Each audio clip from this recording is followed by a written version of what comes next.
இந்த உலகத்துல பணத்த வச்சு நம்ம எத வேணா சம்பாரிக்கலாம். ஆனா, உண்மையான விசுவாசமான மனிதர்கள சம்பாதிக்கிறது மிகப்பெரிய விஷயங்க. இன்னைக்கு நம்மகிட்ட பணம் இருக்கும்போது நம்ம கூட இருப்பாங்க. நாளைக்கு வேற ஒருத்தங்க அதிகமா குடுத்தா அவங்க கிட்ட போயிடுவாங்க. நமக்கு அந்த லோயல்டின்னு சொல்றோம் பார்த்தீங்களா? நமக்கு விசுவாசமான மனிதர்கள் நம்ம கூட இருந்தா, கண்டிப்பா நம்ம வாழ்க்கையில மிகப்பெரிய இடத்துக்கு போலாம். அதுக்கு மிகப்பெரிய உதாரணம் தான் நம்ம புரட்சித் தலைவர் எம்ஜிஆர் அவர்கள். தன்னுடைய பாட்டுல கூட இத அழகா சொல்லியிருப்பாங்க. "நன்றி மறவாத நல்ல மனம் வேண்டும். அதுவே என்றும் என் மூலதனம் ஆகும்ன்ட்டு." இந்த மாரி நெறைய விசுவாசமான மனிதர்கள அவர் வச்சிட்டு இருந்ததுனால தான் கூட, திரை வாழ்க்கையிலும் சரி, அரசியல் வாழ்க்கையிலும் சரி, மிகப்பெரிய ஒரு இடத்துக்கு போனாங்க. பொன்பொருளை கண்டவுடன் வந்த வழி மறந்துவிட்டு கண்மூடி போகிறவர் போகட்டுமே.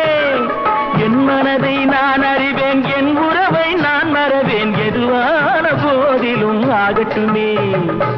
நன்றி மறவாத நல்ல மனம் போதும், என்றும் அதுவே என் மூலதனம் ஆகும்.